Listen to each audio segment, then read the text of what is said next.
I am Samuel Kojo Brace. Welcome to Joy News Prime. Our headlines this are: for 5 years, Ghana's longest bridge, the Sogakope Bridge, has posed a danger to commuters. They are tagged, and in some cases, vehicles are knocked off due to darkness on the over 600-meter stretch.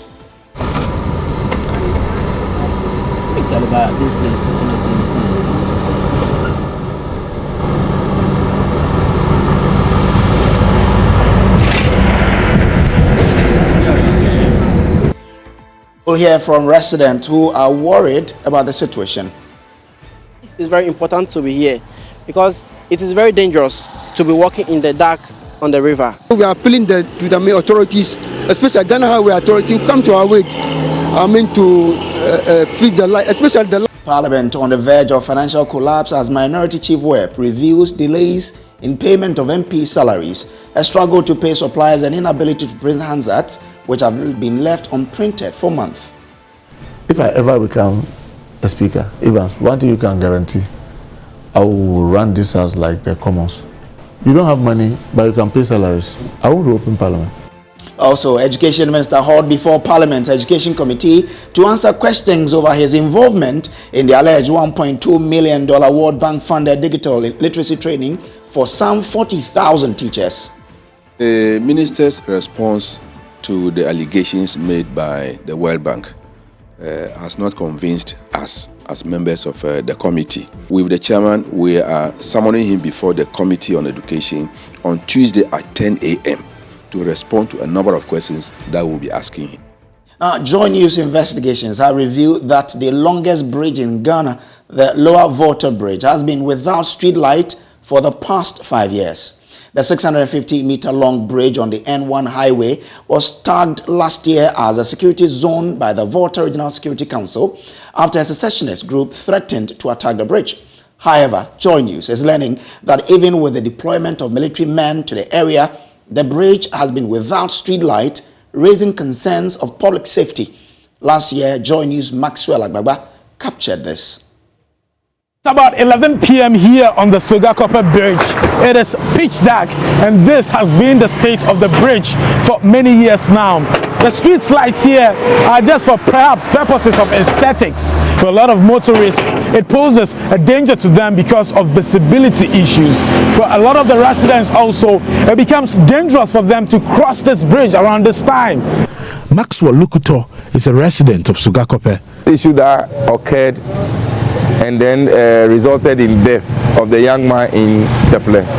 It was in the night. He was actually coming from a prayer meeting in church, and I believe it was around 11, 12 o'clock thereabout. The visibility was so poor that the guy who was riding him on the motorbike lost track of exactly where the wrong section was, and trying to swerve, another oncoming vehicle knocked him off, and that resulted in the death. So the MP, the DC, and those who matter, highway authorities, the maintenance section, they should have their eyes on this bridge because it's a very critical national asset, and anything that happens to it becomes a national security issue. So that was a report on the same bridge 4 years ago. But the situation has not changed, as my colleague Blessed Sogan report. Residents are worried about this persistent problem and appealed to the government to intervene. Well, so we are here on the Lower Volta Bridge. It's popularly called the Sogakope Bridge. And for those of you who are not aware of this piece of critical infrastructure, it's a bridge that links and connects the national capital, Accra, to the southern parts of the Volta region. This very infrastructure we are talking about has been under threat by secessionist group Western Togoland, which earlier last year threatened to attack this bridge, and hence that prompted the deployment of a military contingent to constantly supply security to the area. However, one piece is missing out of that puzzle in solving the problem. There's completely no light here, and it's blackout here in the evening, and this has been the case for the past 5 years on the 600-meter stretch, which has seen many cars, many vehicles, many individuals, and many revelers use, and is beginning to become a concern for residents here in Sogakope. For those of you who are not aware of the area, it's in the southern part of the Volta region, and where we are now stretches all throughout into the town itself. But you can come with me just to have a feel of how people with us here walking and using this area do not have any access to lights. They do not know what's in the dark out there, and you can just come along with me to have a feel of what's happening here. So there are some railings here. Initially we understand that these railings never used to be, and in fact some cars used to veer off the road into the river, but that has been addressed. What's the bigger problem here is that these cars that you see pass by could just run into anybody because there's simply no street light here on this critical piece of stretch. And it's the same story, if you could just come with me, throughout the whole 600 meter, and residents are calling for action. In fact, let's speak to some of the residents and try and understand what their concerns are, particularly as there are growing reports of cars knocking down individuals on this piece of stretch, and also the accompanying concern about security. Seriously, this bridge, I think without this bridge, it will be very difficult for cars to be going in and out. Yeah, because this serves as a very highway. Without here, you can go to Aflao, Hohwe, Menshi, and Pando, you can go there. It's only this bridge that connects everybody to that place. So I think the way there is darkness here, I think when you are even walking, you are afraid. You can just, so even when cars incidentally when they were even passing mistakenly, they even fall inside the bridge for some time ago. But before the letter came and do this. And then I think light is very important to be here because it is very dangerous to be walking in the dark on the river. So you can easily get attacked. Even cars can just stop and then just attack you, put you inside without anybody's knowledge about it. So I think if light is here, everybody can live in peace or without any fear moving on the bridge. When you went to Atipoku, that bridge is just something small. But look at how they did it. Look at how they did it. And this is the longest one. And Atipoku is not ECOWAS road. And this one is ECOWAS road. I think the government to do something about it. And I know that the ECOWAS president is our president. Right. That's Nanado. I think he can do something about this one. He can do something about it. He can do something about it. We need a light on the bridge though. They should repair the bridge very well. When you sweep door around 4 going and a big car has passed this bridge though, you can hear it. You can feel it? You can feel it on the bed that it shake. And even though when you are in your room, when you are in your room, you feel it. You feel it. You feel it that the ground is shaking. How does it shake? It's shake like how it's shake something like that. You will feel it. We were told that they are coming to make a new one so that it no cost. They put that one outside on the pillars outside the bridge so that it no cost accident again. Since then, we wrote to Ghana Highways Authority, Honorable Mauko Honorable Louis Agaman, and then the current DC. They are trying a lot. To do all these things, but still. How about your member of parliament? Have you reached out to him? Yeah, also we went to him. How come there's no solution to this problem? All the time they say it has come from the Ghana Highway Authority because they have control on the bridge because the money that they are the tolls, they are controlling the money, so they have to fix everything on this bridge. Even about 3 years ago, the joints. Create maybe people came and then make those report. So it took the assembly members, the DC, the MP before, and then some of the opinion leaders before they came in. Then they patched some. Right now, let's see if you're walking on the bridge. It's something like experience. I don't know how. So even the bridge is not. It's shaky, right? Yeah. So it's shaking. Last time I was at Sukwe. I was there. There's a big crowd passing. The bridge was shaking, so we don't know what will happen here. What is happening? So we don't know. So we are appealing to the authorities, especially Ghana Highway Authority, come to our aid. To fix the light, especially the lights. The light. I see that the light is your concern. The light now, is very, very important. And also, assembly member for the area. What is staggering is that we understand as well that somewhere last year, this very bridge was threatened by the secessionist group, Western Togoland group. Tell us about it. Let's say right now, let's say something want to happen, Right. and then there's no light on this beach. Though we have military men over there, Yeah. but to me, that's the solution. Right. There should be a light. What was a threat last year? What did the group say? The breakaway group? What Yeah, did they want to destroy the bridge. So the group threatened last year that they were going to attack. Attack the Tell bridge. us about it. Tell us about it. They want to attack the bridge before we informed the DC and then some opinions before the military men came in. So I mean, now they are protecting the bridge over here. Now, DC for South Tongue, Seth Agbi, joins through phone for some discussion on this issue. Chief, good evening and thanks for your time. How long has this challenge persisted and what effort have you made to address it? Thank you. Good evening, listeners. This problem was there for a long time, about 5 years, as people are saying. When I resumed office, I tried to meet the Highways Authority in Who, the director. I met his representative twice. So I'm still pursuing him to let him know the problem we are facing in South Tongue as far as bridge is concerned. There's a lot of vibration when cars are passing. Vibration. It's not easy at all. Very serious vibration when cars are passing, especially heavy cars. Okay. So they need to attend to our plight. Otherwise, you see, we have lost a lot of people lives, innocent lives on the bridge. So I can't see why this bridge should not be fixed properly. Yeah, the light, even the night, we are passing, you'll be afraid. You can't pass. You see? So I'm trying to meet the highway authorities, sit down with them and discuss the possibility to do before the bridge is fixed and then we have light on the bridge. This is what I'm doing currently. So I visited there twice, but I met the after. Now, what is needed on a bridge? A street light. How difficult is it for the assembly to fix street light on this bridge? When I resumed office, I applied for about 1,000 street lights. And then in the bridge too, I'm considering to fix. To make my MP to talk about to have a plan for fixing the street light on the bridge.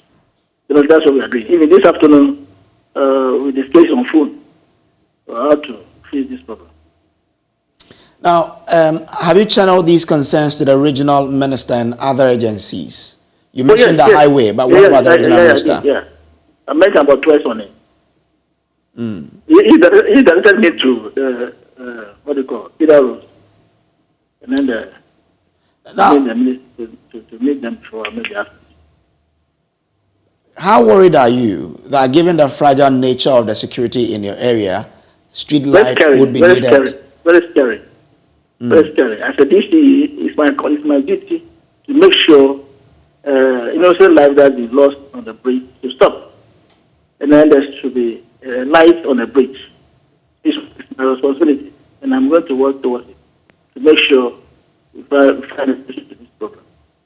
Well, in your own words, it's a very terrible situation. If it is, very terrible. What immediate steps are we to expect from now on?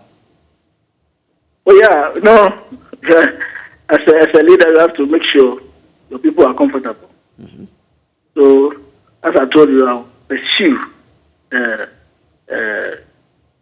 those who are concerned to come to it. Okay, all right. Now, joining us through Zoom is Richard Kumado, who is a security consultant, to help us discuss this further. Now, how much of a worry should this be to the nation and not just residents of Sogakope? Now, it is a major issue because that is an ECOWAS road. Okay. And vehicular traffic is huge. Cross-border crime is huge on that particular road. Okay. It's not too far from Dabala, where you have a standardized security check for many years now. And I'm a bit worried because there's no light on that particular bridge. And with the history we have that the secession group wanted to attack the bridge, and we are creating awareness on terrorism, for which Togo is very close, and we can attest to the fact that there has been a terror attack there. I think the security management around the bridge needs to change, and we have to treat it with a sense of urgency and let every person who matters in some level of activities around the bridge wake up to their responsibilities and let's get the job done. I'm sure you have more information than we do. How fragile is the security condition on that road network? No, it's very fragile. If you are familiar with that particular stretch, Sogakope is a middle of the road. The stretch from Kase, where we call that junction, right down to Denu or Joje. And it's a very serious thing. Anything can happen to us. And it's a very sensitive national installation. And if you are talking about an issue of terrorism for which they want to hit you hard, then these are some of the areas they'll be looking at. And we might have military there, but at least visibility makes it easier for monitoring purposes and for critical observation purposes. And I'm saying that considering the nature of this particular road as an ECOWAS road and the lengthy nature of the bridge, we cannot joke with it like we joke with any other thing. Let's wake up, let's put ourselves together, and let's fix at least the light there whilst we look at the repair works in the subsequent days. Now, we understand there are some military presence there. Is that deployment enough to foil any terror threat? They don't even have light to see. They might have some binoculars that enables them to see in the night. But giving them light will enhance their visibility. I don't know the capacity of the soldiers there. I don't know the total number of them. But I know that that place is not too far from Dabala where they can call for a backup. What we need to do is for them to be a coherent activity, and they need to strategize in a manner that the element of surprise doesn't take them down. Other than that, they are playing with fire, and it can bite them any day soon. Is the street light the only solution to the problem, or there are some other factors that we need to consider? One, you need to look at the people who ply the road. Number two, you need to look at the capacity of the bridge and what they can carry and what they cannot carry, considering the fact that all bridges have their lifespan and they have their maintenance span. We will need to follow and strictly and ensure that we've made it. You are talking about terrorism, you are talking about economic hardship. When that bridge goes down, it's going to create problem for you, not just for your food security, but for economic activities. That will rather put pressure on government. Then you are also looking at checking strictly to ensure that no contraband goods are being used on that particular bridge. And because of the sensitivity nature of the bridge and the strategic location and the viability of the bridge, all the elements of threat come directly to the bridge, and all the sensitivity of security risk assessment is directly to that particular bridge. And we must wake up to our responsibility irrespective of wherever we find ourselves. Richard Kumado, thank you very much for your time this evening here on Joy News Prime. Now, Parliament is on the verge of financial collapse. Those are the words of Minority Chief Whip Muntaka Mubarak. The Speaker of Parliament, Alban Bagbing, first sounded the alarm that Parliament lacks the needed funds to run its operations. He cautioned the Finance Minister against treating Parliament like a ministry or MMDA, and rather make funds available for the effective running of Parliament. Commencing proceedings today. And I mentioned that we're meeting some challenges at the printing department. Almost all our machines are down except one. And the previous parliaments have made efforts to try and get replacement. The Parliamentary Service Board is still working on those reports. We're not getting the necessary financial support to buy new ones. Even though the board has given approval, we are still sourcing funding and it's not there. What many of you don't know is that even us at this time, we don't have any releases from the Ministry of Finance for us to run Parliament. So we'll be running Parliament on some areas of last year. It's not easy. And so sometimes you see your request for me to approve for you to do some things are declined. It's not because I love declining your request. It's because we don't have the wherewithal to fund those operations. And I think the Minister of Finance should not treat Parliament like a ministry or MDA. I will emphasize this again. This is an arm of government. We are not part of the MMDAs. Now, that pronouncement led to a furious exchange between the Speaker and the MPP majority side of the House, led by the Majority Chief Whip, Frank Anodompre.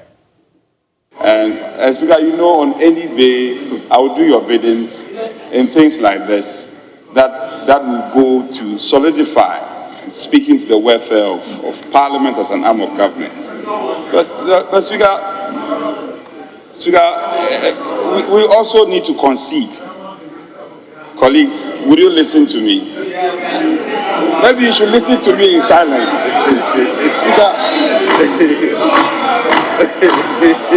Speaker, while we are lamenting, we also need to concede that the government has also shown an attitude to engage. And several times we have engaged at that high level. So, Speaker, not to belabor the point, I want to assure you that we will do the needful, everything and anything within our means to engage further and ensure that ultimately we'll be able to resolve these matters. Speaker, taking the matter further, there are also some statutory payments that have been outstanding for a while. The refreshing news is that the Finance Ministry is just about making payment in terms of NHIA, Get Fund, and Common Fund to ensure that we ultimately meet and deal with the arrears. So, yes, it's a genuine challenge. But in an exclusive interview with Evans Mensah, Minority Chief Whip Muntaka Mubarak reviewed delays in payment of MPs' salaries, a struggle to pay suppliers, and inability to print handsets, which have been left unprinted for months. The majority leader, the minority leader, the minority whip, the majority whip, the minority whip, and the clerk. We are the principal officers of this house. And I'm telling you that even what they claim to have released is part of the arrears of 2021. Get that? Arrears of 2021. It's not. So you're saying that for 2022, apart from salaries, they haven't released money? Yes, not a dime. So when someone sits there and then he argues with Mr. So how are you functioning? And if that's the case, so the worrying thing is that. So how your electricity on? Because I remember that electricity was going to go. Yes, if they had come to cut this thing, maybe we'll run the generator till the fuel and it also runs out. Then we are done. My prayer is that we'll get, if I ever become a speaker, Evans, one thing you can guarantee, I will run this house like the Commons. I won't take our release in arrears. Well, you don't have money, but you can pay salaries. I won't open Parliament. But we are paying you, have to come to work. No, but how do we come? We've not paid our electricity, we've not paid for our consumers, consumables, suppliers who have credited us. And now, one thing is creeping in. People supply things to you, say... To Parliament. Parliament, say last year, June. And for 1 year, they've not been paid. The accountant said, look, if you pay me that amount of money that I was to take from you, I cannot even replace my stock. So please, can we do something about the price? Now, the Institute of Education Studies, IFEST, is criticizing the Ministry of Education of sidelining the Ghana Education Service in the implementation of pre-tertiary related education initiatives. IFEST describes that process as unacceptable and one that is not helping in the development of Ghana's education system, especially at that level. This is coming days after the Ghana Education Service wrote to the World Bank about it being kept in the dark in the implementation of the Gallup project. But is it enough for us to use a single incident to conclude that the GES is being sidelined, or there is more? For answers on this, we've been joined on Zoom by Peter Pateanti, who is the Executive Director of IFEST. Now, Peter, what is making you draw such a conclusion? Thank you very much. Every watcher of the education sector would realize that for some time now we have had serious challenges with the implementation of policies in the education sector. We can mention the National Standardized Test that was implemented with all the confusion and the chaos that accompanied it. We knew from the discussions on the NSAT that the Ghana Education Service and even WAEC had serious reservations about the mode and the format that the NST was to be implemented. Of course, the National Assessment Framework had a laid down procedure by which the NST should have been undertaken, but the ministry stood their ground and decided to go by a cluster system, decided not to make the NST a school-based assessment. They made it an external form of assessment. And since that, 6 months down the lane, we've not even heard the results of the NST. Our information is that the students couldn't shade and that the results that might be released in any moment from within next month cannot be relied on. Aside that, we have seen an erratic academic calendar at the junior high school and then senior high school and even at the basic level. That is something that was not part of our educational system. We all knew when we went to school, we all knew when schools would vacate and when schools would reopen. It wasn't in the news. We knew that was something that shouldn't even be a problem. But now we are having serious issues with the academic calendar. We are having instances where students get to school and the next day they are being told that the school is being vacated. And all this is happening at the time that we have been told by the Minister of Education that there's been a committee set up at the ministry to find a lasting solution to the academic calendar issue. The verdict of that committee is in the public domain. I can also cite the issue that Nagrat brought up about the decision or the plan to appoint headmaster or recruit headmasters for the newly STEM-built schools. We know that the deputy minister came out to refute that allegation, but it is true. There are documents to that effect that this was planned, and that it is when Nagrat decided to talk about it that the decision was backed down. The recruitment of personnel in the education service is the sole responsibility of the Ghana Education Service. Now, what if it becomes the icing on the cake is the recent Gallup brouhaha, which we are all aware that you cannot in this country train 40,000 teachers and indicate that the Director General of the Ghana Education Service is not aware. It beats the imagination of anybody who is a watcher of the education system.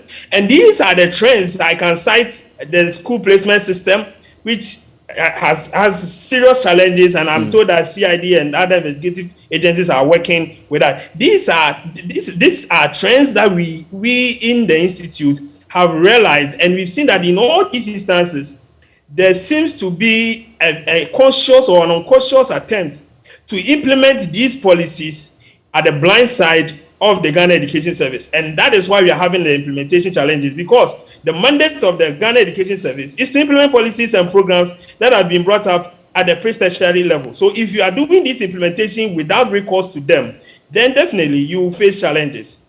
You mentioned that CID is doing an investigation. What more do you have on that one?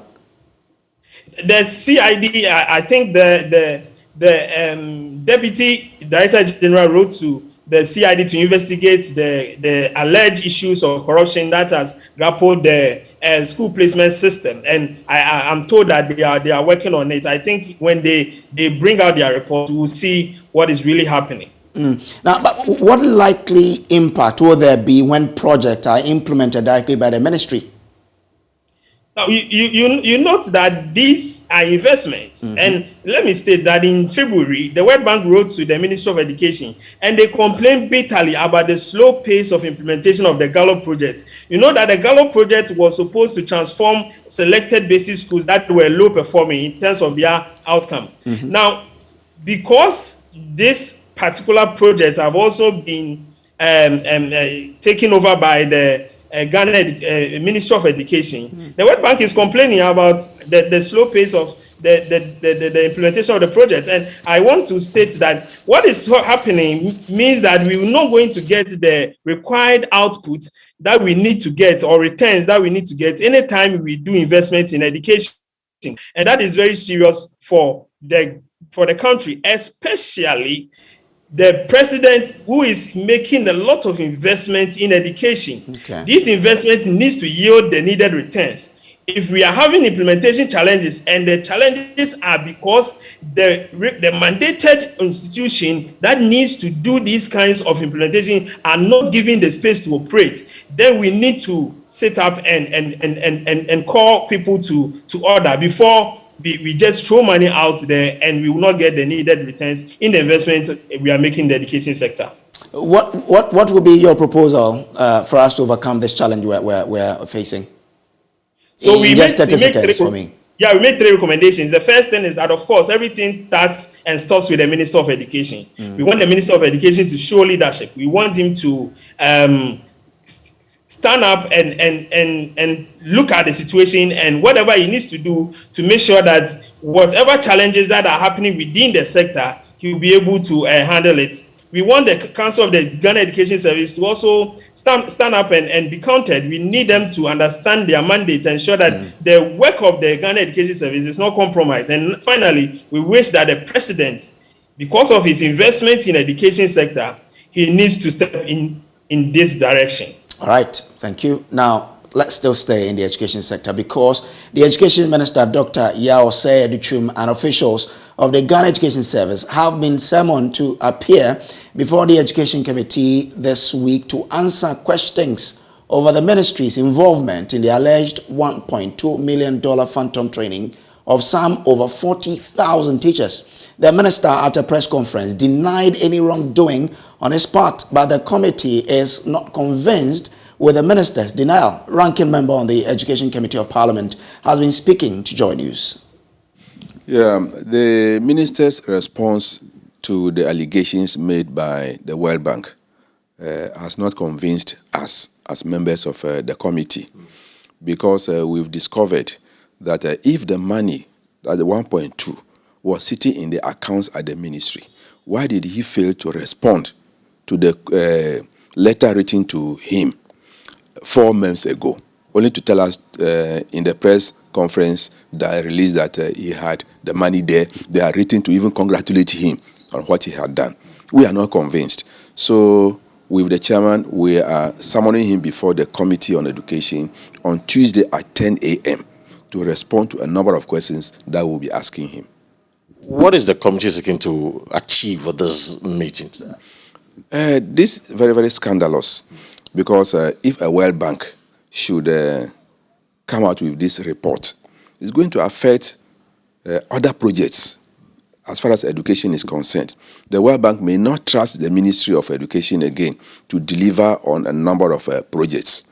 So we are seeking the minister to tell us the truth, so that when we know the truth, then we can go ahead and then make some recommendations to the speaker. I see. And is he the only one appearing before the committee, or there are others who are going to accompany him? We are inviting him with the Director General of the GES, because there is a response also by the Director General that he was not aware. How come that your teachers are being trained and you are not aware? So we want him also to tell us under what project was the 40,000 plus teachers trained. We want to know from him also, because the Director General is the chief advisor to the President on pre-tertiary education in the country. So if such a project is ongoing, he must be well involved. Now, the Ghana Registered Nurses and Midwives Association has alleged corrupt practices in the recent postings of nurses. Now, the Ashanti Regional Chairman, Jones Efriye Anto, says some unscrupulous staff of the Ministry of Health have manipulated the posting system to benefit illegally. Now, speaking at the Regional Nurses and Midwives Week celebration, he claimed some nurses awaiting postings had to pay about 2,500 cedis to be posted. Nurses constitute about 70% of health workers in Ghana. Ashanti Regional Chairman of the Ghana Registered Nurses and Midwives Association says posting of nurses has become problematic despite the implementation of a computerized system. Jones Efriye Anto claims the system is corrupt to the extent that nurses ready to work for the government have to pay bribes to gain employment. The challenges with posting is that, like I said, the nursing is a ranked profession. When I say ranked profession, it means like military system. Somebody says seniority is well respected and everything. So when we complete school, the only thing that would be the difference between me and you is for you to pass the licensure or not. Once I write the licensure and I pass in a particular year with you, if we are being employed, then that batch should be employed. What is happening in the human resource system because of corruption is now that you may be in my year group. Then they said no clients for us, no clients for us, we are not being. Then somebody like 2019 may not be employed, but somebody 2021, if you pay, they employ you. And we train them, so we know them. And they are in the system, somebody's my mate, I'm in the house, he is working. Meanwhile, after 3 years or 5, he's going to be promoted. And so when I even join, it means my mate will be a senior whilst I am there. The association is unhappy with the government's lackadaisical attitude in cancelling the certificate in nursing program. The association says the 2-year certificate in nursing program puts the noble profession in shambles and endangers the health of Ghanaians. They are therefore calling for an immediate cessation. Nursing is the pivot of the health sector. Nursing, you see, in the hospital setting, even the ward that you know, though nursing is not just ward, the ward that you know, it is a nurse who is supposed to identify something and alert the health team, including some other nurses, to come and intervene in your patient. So when you train somebody 2 years and put him there, especially when the same person is qualified to be trained for 4 years for degree. So you train the person fully 4 years for degree, you pay him well, and he works for you. What is happening now is that you train somebody, you call him certificate, then 2 years, though he qualifies to do degree, he comes back to you again for study leave to go and do diploma. He comes back to you again for study leave to go and do degree. But the person comes. You have overspent on even that person. So do that. Apart from that, even if we think that people with diploma and certificate cannot teach our children, do you think that people with diploma and certificate should be allowed to nurse us?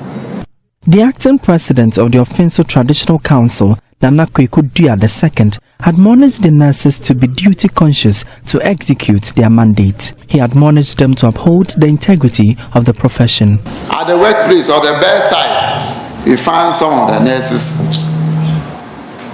WhatsApping, Facebooking. It's important that as professionals, we approach our work with professionalism. Ewukuma Leaks report for Joy News. And still to come, a political researcher and poster at the Kumasi Technical University has revealed some hoping sums of money were released to delegate in the election of Ashanti Regional MPP executives.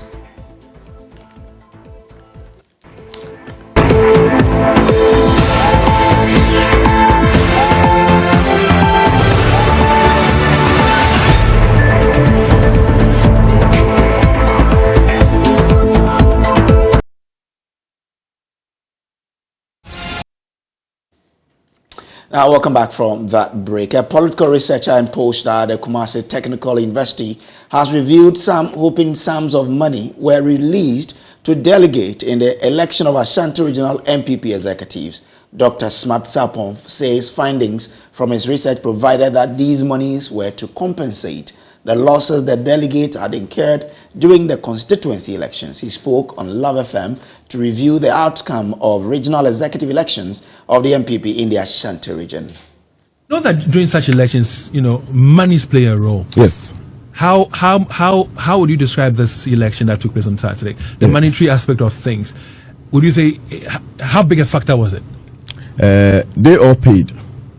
They all paid. In fact, in terms of the payments ranking, the delegates told me it was one guy whose money was not coming. I won't mention his name.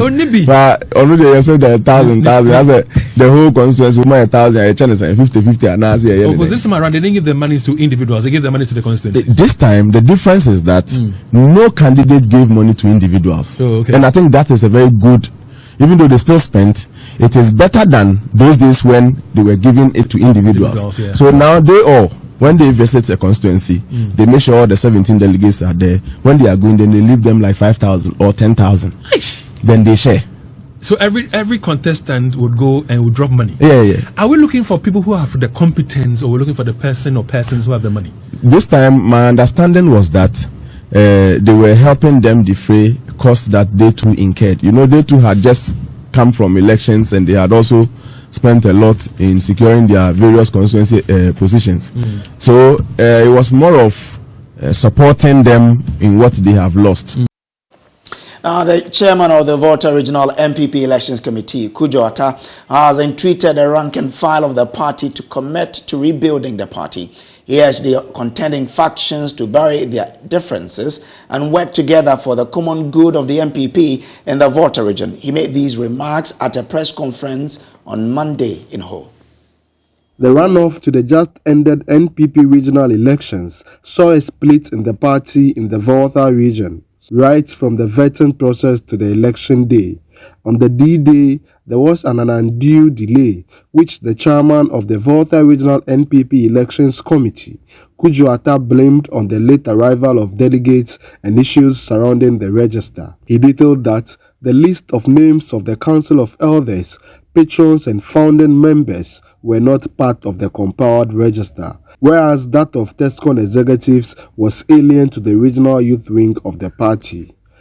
I think I took a very strong view with membership that if that is the case, then we have to set aside that of Council of Elders, Council of Patrons, as well as the TESCON. And that's what happened. At the end of the day, then we went into the elections. Which amounted to how many votes set aside? Yeah, we are talking about, that's 38. We got 10 from patrons and elders, and then 18 from the TESCON. And then also the founders? Yeah, 2, but they voted eventually. Yeah, we saw it that, in fact, originally, we would have been violating a certain human right that we cannot repair. So no matter what, for them, they will have to vote. We would have sinned against the party if they didn't vote. The security mechanism utilized was a major factor in the success of the election in the region, which was identified as a flashpoint. The entire inner perimeter of the GM Apeti Auditorium was barricaded. Only people with accreditation were allowed access to the auditorium. Constantly, we were finding out what will help us to succeed so that we send a strong signal. And one other reason we did this, truth be told, is the kind of cacophony of noise and misinformation that went out there to Accra, as though there was a problem, to the extent that they were counting Volta region as one of the flashpoints. Indeed, we took exception to that and said that, no, we would have to disappoint people, because we know that we will remain unbiased and deliver a credible, transparent election. So why should people send misinformation to Accra? Now, there was drama and confusion at the Pastoral Center in Sunyani during the NPP Bono Regional Executive election that saw incumbent chairman Kwame Bafo, also known as Abronya, retained. This came after 2 results were declared when Electoral Commission supervised elections for 9 constituencies, while the region's elections committee also supervised the remaining 3 constituencies. Precious Sembovo has more. The Electoral Commission, led by the Regional Director Frank Ohene Okraku, said a writ of an injunction they received forbids delegates from the Sunyani East, Jamman South and Doma Central constituencies from taking part in the regional executive elections. After delegates in the 9 constituencies cast their votes, the drama started when the EC officers ended the process. Some delegates and aspirants were either for or against the EC's decision, but the Bono Regional Elections Committee Chairman Kwabena Opon announced that he has not been served with any injunction and continued with the 3 constituencies.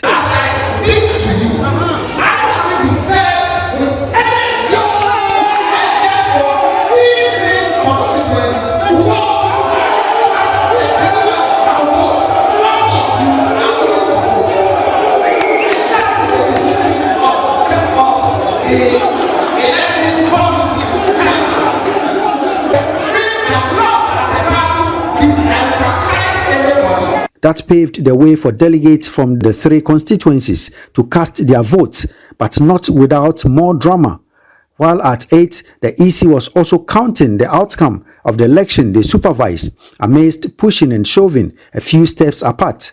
Then came the declaration, EC with 9 constituencies. Kwame Bafo Abonye pulled 126 votes. And then Kolambik Rashid also pulled 80 votes. The total valid votes was 206. So Kwame Basso Aboye, who had 123, is declared the chairman of the Bono MPP. Then the Elections Committee chairman with 12 constituencies. Now, the newly elected chairman of the New Patriotic Party in the Northeast region, Nuruddin Hussaini, says the party has no option but to elect Dr. Mahamudu Bawumia as the leader and flag bearer of the party for the next general elections. According to him, all indications within the party across the country show that Dr. Bawumia is the most favorable candidate for the next flag bearership position based on his hard work and commitment to the party and the government. Nuruddin Hussaini said the election of Alhaji Bawumia will strengthen the unity in the party and boost its chances of winning the 2024 elections. The chairman was speaking to Joy News at the Nalerigu, where he had led the newly elected regional executives to pay a courtesy call to the Mamprugu overlord for a successful election. Elias Utanko has more. After a successful party election, the chairman of the New Patriotic Party in the Northeast region, Nuruddin Hussaini, who was re-elected to serve a second term, led his newly elected executives to pay a courtesy call on the overlord and king of Mamprugu, as tradition demands, to thank the king and his elders for the outcome of the exercise over the weekend. As a sign of peace and unity, the executives were accompanied by some of the losing aspirants and their supporters. At the Chief Palace, the chairman introduced and presented the new executives to the king and his elders and gave a briefing on the entire process, which he said was conducted freely and fairly.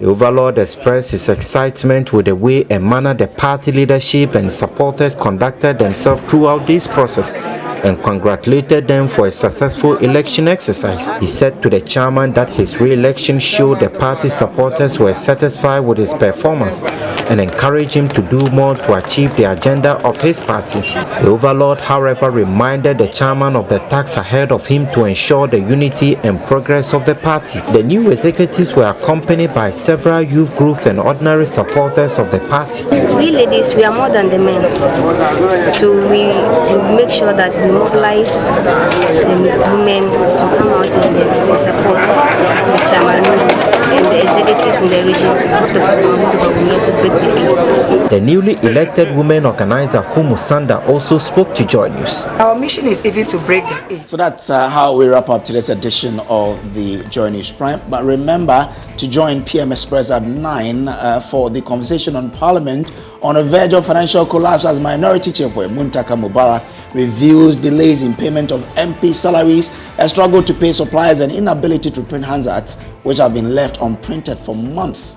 Join Evans Mensah on PM Express at 9. You can also log on to myjoyonline.com for more news and information. My name is Samuel Kojo. It's an honor to have you. We'll meet tomorrow.